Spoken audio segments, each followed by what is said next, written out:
IMF ने पाकिस्तान को $1 billion की एक्सटेंडेड फंड फैसिलिटी को रिम्बर्स कर दिया है। इसके साथ ही आरएसएफ यानी रिजिलियंस सस्टेनेबिलिटी फैसिलिटी के तहत भी $1.4 बिलियन देने की घोषणा की है।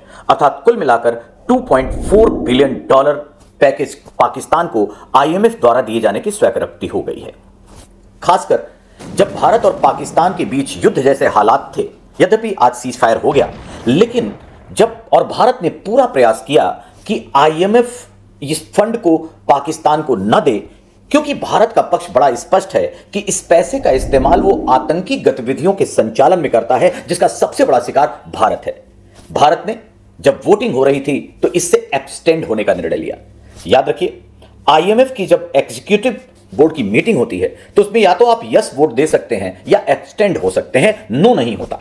भारत ने एब्सटेंड होकर अपने तर्क रखे, यह भी स्पष्ट कहा कि इतने सालों से जो फंडिंग आ रही है और पिछले 5 सालों में जो 4 बार पैकेज मिला है पाकिस्तान को, क्या इसकी रेगुलेशन पर ध्यान दिया गया? क्या इसका मिसयूज कैसे किया गया, इसकी समीक्षा की गई? और इन सब आधारों के साथ ही भारत ने बड़ा स्पष्ट किया कि पाकिस्तान की जो सत्ता का केंद्र बिंदु हो सेना है, और सेना इस तरह के मिले वित्त का पैकेज का इस्तेमाल अपने लिए करती है, कारोबार के लिए करती है। वो जिसलिए पाकिस्तान ये पैकेज मानता है उसके लिए नहीं करती। और इन तर्कों के साथ भारत एब्सटेंड रहा वोटिंग से। लेकिन भारत की बात एक तरह से बाकी और वेस्टर्न कंट्री ने नहीं सुनी और ये पैकेज आईएमएफ द्वारा पाकिस्तान को दिया जाना स्वीकार हो गया। चाहे वो अमेरिका हो, चाहे वो ईयू हो, चाहे वो जापान हो, इन देशों के समर्थन से, और चाइना का समर्थन स्वाभाविक था। याद रखना है, आईएमएफ में जो वोट है वो शेयर आधारित है। किसी देश की जीडीपी, उनके कंट्रीब्यूशन, उसके फॉरेक्स रिजर्व, इन सब आधारों पर दिया जाता है। और इस आधार पर देखें तो 16% से अधिक वोट केवल यूएसए का है, और दूसरे नंबर पर चीन है जो 6% से अधिक शेयर वोट रखता है। भारत भी 2.75% का वोट रखता है और पाकिस्तान केवल 0.4% का। तो भारत का भी कंट्रीब्यूशन है, वोट शेयर है, लेकिन हम 2.75 के साथ रह गए और बाकी देशों ने आईएमएफ के द्वारा इसका समर्थन किया।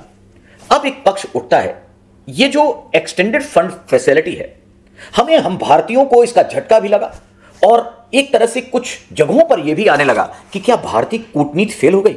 क्या आईएमएफ द्वारा बेल आउट पैकेज दिया जाना हमारी कूटनीतिज्ञता की असफलता थी?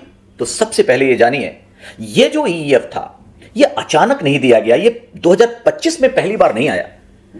यह 2024 में ही एक पैकेज के तहत ईईएफ पाकिस्तान को $7 बिलियन दिए जाने का एक प्रावधान किया गया था, जिसमें से ऑलरेडी $1 बिलियन दिया जा चुका था और इस $1 बिलियन के साथ उसे लगभग $2 बिलियन प्राप्त हो चुका है।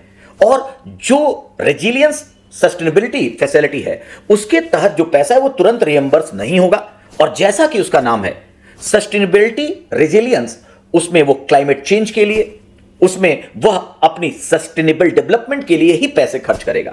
हां, एक्सटेंडेड फंड फैसिलिटी से वह जो बात करता है शिक्षा के लिए, स्वास्थ्य के लिए, इंफ्रास्ट्रक्चर के लिए, वह उसमें खर्च करेगा।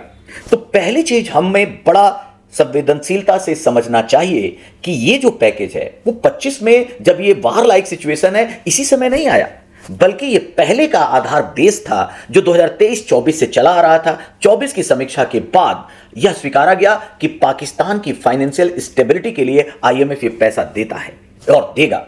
और आईएमएफ ने यह भी स्वीकारा कि जिस हालात से पाकिस्तान गुजर रहा है, ऐसे में उसने कई बिंदुओं का आधार बनाया। सब्सिडी, डेफिसिट, इन सब चीजों पर पाकिस्तान ने आईएमएफ की शर्तें स्वीकार ली। साथ ही साथ जिस तरह अभी जियोपॉलिटिकल सिचुएशन है, जिस तरह से सप्लाई चेन ब्लॉक है, रिफ्यूजी की समस्या है, टेररिज्म की समस्या है, अनस्टेबिलिटी की समस्या है ग्लोबल ऑर्डर में, तो आईएमएफ का मानना था कि पाकिस्तान अगर फेल होता है तो इससे समस्या और बढ़ेगी। यह वेस्टर्न कंट्री ने आईएमएफ एग्जीक्यूटिव बोर्ड में अपना पक्ष रखा और इन सब हालातों में पाकिस्तान को एक विंडो जरूर दे दी जिससे वो ब्रीथ कर सके, जिससे वो सांस ले सके शॉर्ट टर्म में। याद रखना है, पाकिस्तान बहुत बार, आप ये कह सकते हैं कि 50 सालों में 25 से अधिक बार आईएमएफ से लोन ले चुका है। आज उस पर $6.2 बिलियन का ऋण बकाया है। और भारत ने इस संदर्भ में भी कहा कि जो पिछले आपके लोन गए उससे अगर पाकिस्तान ने कुछ किया होता तो फिर वो उसे लोन लेने की स्थिति में नहीं आता। इसका मतलब है उसने आपके ऋण का दुरुपयोग किया है। इस बात को समझने समझाने में भारत ने अपनी बात रखी, लेकिन वेस्टर्न कंट्री का मानना था कि पाकिस्तान की स्टेबिलिटी जरूरी है और ऐसे में आईएमएफ में शेयर वोट आधारित इस बात पर उसे पैकेज देने की सहमति कर दी गई। एक पक्ष जो बड़ा स्पष्ट दिखता है, यह बात कुछ लोगों ने कहा कि इस पैसे से जो अभी वार लाइक सिचुएशन हो गई थी, क्योंकि 9 के बाद 10 मई को सीज फायर शाम 5 बजे हो गया, लेकिन यह तय था कि इस पैसे का इस्तेमाल उसका सैन्य दुरुपयोग जरूर करता है, आतंकी गतिविधियों में जरूर होता है। भारत अपनी इस बात को रखना चाहता था। इस तरह लगातार फंड लेने और आईएमएफ में भारत जो कर सकता था भारत ने किया। यह डिप्लोमेटिक हार नहीं है। मैंने कहा यह 2025 मई का निर्णय नहीं है, यह तो 23-24 से जो इस पैकेज में ऑलरेडी $7 बिलियन दिए जाने का प्रावधान है उसका एक हिस्सा है, जिसमें लगभग $2 बिलियन उसे रिएंबर्स कर दिया गया है। दूसरी तरफ अगर हम इकोनॉमी साइज की बात करें, ठीक है आईएमएफ में ऐसा हुआ, लेकिन आज अगर हम भारत की इकोनॉमिक पावर को देखें, जहां पाकिस्तान का जो टोटल जीडीपी है वो केवल $350 बिलियन के आसपास है, हम $4.18 ट्रिलियन से चौथी लार्जेस्ट इकोनॉमी बन चुके हैं। उसके पास जो फॉरेक्स रिजर्व है वो केवल लगभग $10 बिलियन का है, हमारे पास $650 बिलियन से अधिक का है। तो ऐसी तुलना ना करें। और रही बात, यह संदेश एक और देता है कि भारत किसी अन्य देश के सपोर्ट के आधार पर पाकिस्तान से जीतने नहीं जा रहा है। भारत यह बात जानता है कि उसे अपने दम पर खड़ा होना होगा। आज हमारी इकोनॉमी, आज हमारी मिलिट्री, आज हमारी टेक्नोलॉजिकल, आज हमारे डिप्लोमेसी, ये सारे इतनी पावरफुल हैं कि हम अपने दम पर ही पाकिस्तान को या किसी अन्य देश से मोर्चा ले सकते हैं। आईएमएफ में पाकिस्तान द्वारा उसे पैकेज दिए जाने की इस घटना को भारत की कूटनीतिक हार नहीं देखी जानी चाहिए। यह एकदम स्पष्ट होना जाना चाहिए। यह संदेश है कि भारत को अपने बल पर ही अगर वो महाशक्ति बनना चाहता है 2047 में, जिस तरह उसने एक तरह से लार्जेस्ट थर्ड इकोनॉमी की बात बनने की बात की है, तो अपने दम पर ही बढ़ेगा। भारत इसे बहुत स्पष्ट समझता है और हम इस दिशा में बढ़ रहे हैं। अतः पाकिस्तान, आईएमएफ या फिर कहें वेस्टर्न कंट्री, सबके अपने इंटरेस्ट हैं। सब स्वार्थों से अपनी विदेश नीति की संचालन करते हैं। उन्हें यह नहीं दिखता और यही तो एक तरह से जो डुअलिटी है वेस्टर्न कंट्री की वो बड़ी स्पष्ट कर देता है। इनके लिए बड़ा साफ है this terror and that terror.